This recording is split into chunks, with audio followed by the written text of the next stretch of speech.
Voice of MP news channel और मैं हूं आपके साथ महक। वहीं इस वक्त वॉइस ऑफ एमपी की खास पेशकश, वॉइस ऑफ एमपी के खास कार्यक्रम शहर का संग्राम में आपका स्वागत है। वहीं इस कार्यक्रम के तहत वॉइस ऑफ एमपी की टीम नीमच शहर के हर एक कॉलोनी में, हर एक वार्ड में पहुंच रही है। नीमच जिले के हर एक कोने में पहुंच रही है। इसी के साथ जान रही है कि वहाँ पर कितना विकास जो है हुआ है और जो विकास के दावे, जो बड़े बड़े दावे किए जाते हैं नेताओं द्वारा, पार्षदों द्वारा, क्या ये सब हकीकत, क्या ये सब साबित होते नजर आ रहे हैं? हकीकत में इन सभी को लेकर जो है हकीकत जो है वो करने का काम कहाँ आ जाते हैं और वहीं डाल के जाते हैं, घर के सामने डाल जाते हैं कचरा। तो ये कौन सा पॉइंट? सफाई कर रखा है तो आप उस सफाई को हटाओ यहाँ से।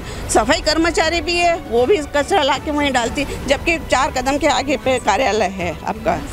नगर पालिका का कार्यालय, नगर पालिका है, गाड़ियाँ खड़ी रहती, तो ये सफाई कर्मचारी वहाँ ले जाके क्यों नहीं डालती है कचरा?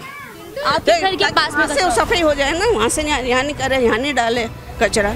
मैं ये चाहती हूँ कि साफ, मैंने कह दिया कि सब जगह हो जाएगा, लेकिन मेरी नगर पालिका में से वो कचरा पॉइंट नहीं हटाएंगे तो नहीं होगा कचरा।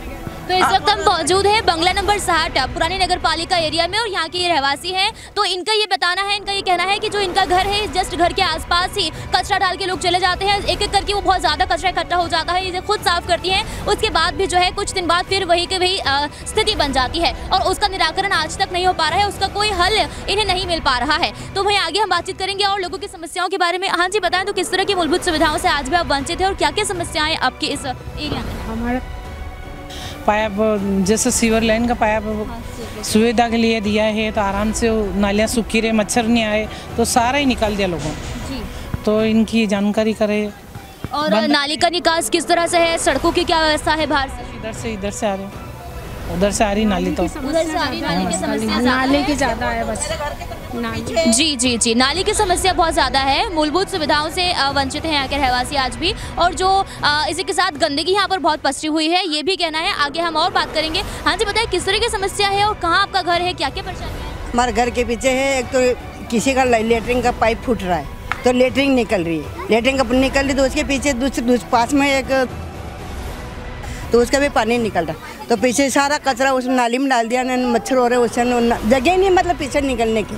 तो इस समस्या का हल नहीं हुआ है? आपने कहाँ तक कंप्लेन करी, शिकायत करी आगे तक? अभी तो नहीं करी, लेकिन आकर देखते हैं, सूद नहीं ली किसी ने, पार्षद वगैरह ने, तो किसी ने नहीं देखी अभी तक, तो किसी ने भी नहीं लिया। हाँ। अच्छा, तो वोट का टाइम आ गया है, अब चुनावों की घोषणा हो चुकी है, शिवराज सरकार ने चुनाव की घोषणा कर दी है। ऐसे में जो है अब वोट के टाइम में सब वोट लेने आएंगे, लेकिन जो विकास के दावे किए जाते हैं और जो ये मत देकर जो है उन्हें चुनते हैं, अब ऐसे में भी जो है इनके काम नहीं होते हैं। एक आस जो है नेताओं से लोगों को रहती है, ऐसे में भी अगर काम नहीं होते हैं तो लोगों के हाथ निराशा लगती है। हम आगे और बातचीत करेंगे। हाँ जी, बताएं तो क्या क्या परेशानियाँ हैं इस कॉलोनी में, इस एरिया में क्या क्या समस्या है? सबसे बड़ी मूलभूत सुविधा ने, एक तो नालियों का प्रॉब्लम सबका आपने सुन ही लिया है। दूसरा, यहाँ पे साफ़ सफाई के मामले में भी और देखरेख के मामले में भी ना तो पार्षद को लेते हैं ना विधायक। उनको जब कोई आवश्यकता होती है तब वो आके काम करते हैं। अगर आज यहाँ की व्यवस्थाओं के बारे में बात करें तो सबसे बड़ी परेशानी है यहाँ का वैध होना। हम लोग आज भी एक तरीके से रिफ्यूजी जैसे रह रहे हैं। हमारी इन कॉलोनियों के अंदर आज भी उसको वैध करने का नहीं, कितना ही बंगला बगीचा संभल गया होगा, कितना भी हो गया होगा, लेकिन आज दिन तक भी पुरानी नगर पालिका बंगला नंबर 60 को कोई भी वैधता के लिए कोई प्रमाण पत्र नहीं है। ना ही यहाँ वाले जिनके पास आज तक रजिस्ट्री नहीं हो पाई है, क्योंकि आज हम ये मान कर चल रहे हैं कि ये जो रजिस्ट्री हैं, ये हमारे, ये जो बंगले आज हमारे मकान हैं, ये हमारे है ही नहीं, ये भी सरकार की है। जब तक ये रजिस्टर्ड ना हो जाए तब तक हम हमारी चीज़ के लिए लड़ रहे हैं ना, तो वो भी हमारे लिए फ़ायदा नहीं है। तो सबसे बड़ी मेन हमारा जो मुद्दा है वो ये है कि हमारे ये जो बंगला नंबर 60 है, इसको भी वैधता की इसमें लाएँ, इनकी रजिस्ट्रियों की सुविधा करें। वोट लेने अगर आप आ रहे हैं तो पहले इसको वैध करने की सुविधा लें, क्योंकि आज कई सालों से इसकी मांग चल रही है कि बंगला नंबर 60 को यहाँ की रजिस्ट्रियाँ करवाई जाएँ, यहाँ को वैध किया जाए। अदर कई जगहों पर बंगला बगीचा में रजिस्ट्रियाँ चालू हो गई, लेकिन वो भी पट्टे के रूप में, वैधता नहीं है। कर दिया।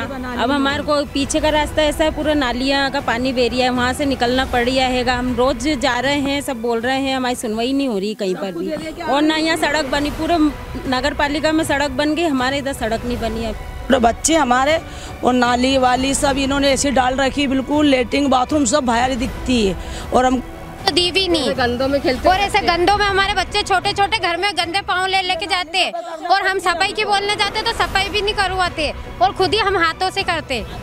सुविधा भी बढ़ी है, लेकिन हाँ कुछ सुविधा है, जो कुछ मूलभूत सुविधा है कुछ कमी रह गई है, वो है। अब हम भी मानते हैं कि हाँ वो कमी है। जैसे सीवरेज लाइन की मेंटेनेंस नहीं हो पा रहा है, उसके लिए भी हमने प्रयास किए हैं। दूसरा मेन मूलभूत सुविधा जो नंबर 60 जैसे कि हर बंगले में विस्थापन प्रक्रिया हो रही है, बंगला नंबर में विस्थापन प्रक्रिया नहीं हो रही है, जिसके लिए हमने पूर्व नगर पालिका अध्यक्ष पप्पू जैन से भी चर्चा की थी, उनने भी प्रयास किए थे। उन्होंने जो यहाँ से प्रस्ताव भोपाल भेजा था उस बैंक में जाते हैं तो हमें कोई लोन नहीं मिलता है और कोई सुविधा नहीं मिलती है। एक तरह से हम अवैध पक्के मकान भी अवैध में आ रहे हैं। तो मैं हालांकि विकास की दृष्टि से बंगला नंबर 60 में विकास हुआ है, ये बात सही है, कुछ समस्या है वो हल भी करना चाहिए। समस्या पर निकल कर सामने आ रही है कि यहाँ पर जो कचरा है वो यहीं इकट्ठा हो जाता है और उससे किसी गार्डन का डेवलपमेंट वगैरह नहीं हो पा रहा है। इन बात को लेकर आप क्या बताएंगे? पूरी समस्या हाँ, वो समस्या है, आपका सभी जो जनता का कहना है वो सही है। उसके लिए भी हमने जैसे सीएमओ से बात करी है कि यहाँ पे जो कचरा इकट्ठा हो उसको एक गाड़ी आ जावे, वो कचरा जो यहाँ काम करती महिला वो उस गाड़ी में डाल दे, तो ताकि वो कचरा यहाँ इकट्ठा नहीं होगा, वो कचरा ऐसा कैसा बाहर चला जाएगा। यहाँ कोई ऐसा पॉइंट जबरदस्ती बना रखा है कि वहाँ डालना, और चूँकि गाड़ी की व्यवस्था है, गाड़ी आती है, कचरा बरोबर गाड़ी में जाता है, लेकिन जो होती वो कचरा जैसे आंटी जी ने बताया कि वहाँ इकट्ठा होता है, तो उसके लिए ये निराकरण है कि अधिकारी चाहे तो एक गाड़ी भेज दें यहाँ पे।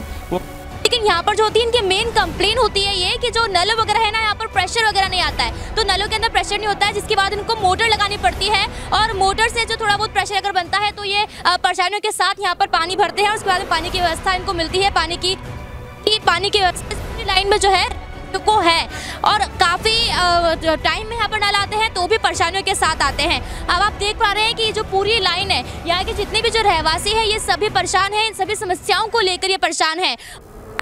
तो इस वक्त आज वॉइस ऑफ एमपी की टीम पहुंची बंगला नंबर 60 पुरानी नगर पालिका एरिया में, यहाँ के रहवासी बातचीत करी, लगातार